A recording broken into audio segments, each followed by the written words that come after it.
Cet été, près de 12 millions d'étudiants obtiendront leur diplôme en Chine. Le nombre de candidats à l'examen national d'entrée à l'université est supérieur à 13 millions. Cela signifie qu'un grand nombre de diplômés universitaires arriveront sur le marché du travail dans les années à venir. Si nous considérons les chiffres, davantage de diplômés entreront sur le marché du travail. Nos professeurs et nos conseillers ont tous apporté un soutien complet aux étudiants en ce qui concerne le choix des emplois et les perspectives de carrière. Nous les avons guidés de manière approfondie avant, pendant et après le processus d'embauche, en veillant à ce que tout se passe bien. D'après les données, des domaines tels que la technologie, l'ingénierie et les soins de santé connaissent de solides niveaux d'embauche, de nombreux diplômés obtenant des postes peu de temps après la fin de leurs études. J'ai commencé à postuler des emplois en octobre dernier. Après plusieurs entretiens, j'ai reçu 2 offres qui m'ont beaucoup plu. Ma spécialité étant le génie civil, j'ai effectué des recherches approfondies, je me suis évalué et j'ai évalué les postes, et j'ai demandé l'aide de mon université. Finalement, j'ai décroché le poste dont je rêvais dans la province du Runao.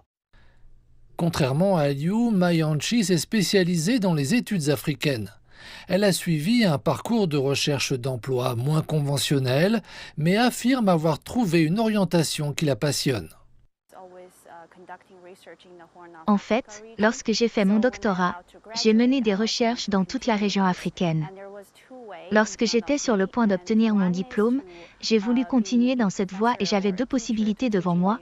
L'une était de devenir professeur ou d'enseigner à l'université tout en poursuivant mes recherches, et l'autre était de poursuivre une carrière dans des organisations internationales telles que les Nations Unies.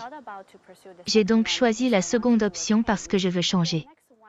Quand j'aurai terminé mon stage à New York, j'en effectuerai un autre aux Nations Unies. Au cours de ce 2e stage, je serai totalement immergé dans la région africaine et j'apprendrai à mieux la connaître. Comme mon étude est axée sur la Somalie, j'aurai alors l'occasion de m'y rendre. Compte tenu de la diversité des parcours professionnels, les experts soulignent l'importance de l'adaptabilité et de l'apprentissage tout au long de la vie. Dans les établissements d'enseignement supérieur de Beijing, les diplômés sont encouragés à acquérir des compétences et des certifications supplémentaires afin d'améliorer leur compétitivité sur un marché du travail en constante évolution.